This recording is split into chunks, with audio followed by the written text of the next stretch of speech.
وكان حق الاهلي النهارده يكسب.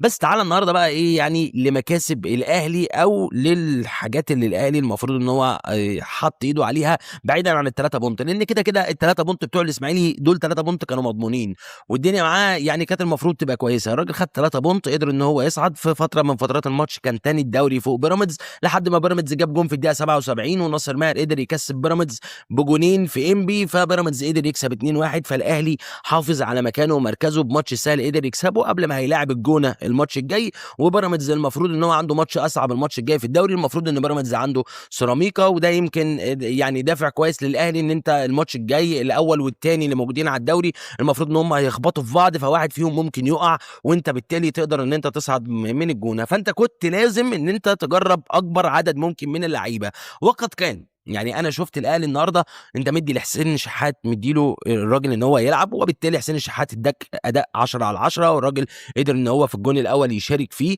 والراجل عمل اداءات حلوه جدا. ياسين مرعي جايب لك جون عظمه، الراجل حط جون 100 100. وبن رمضان النهارده رجع للتسجيل مره ثانيه وقدر يسجل.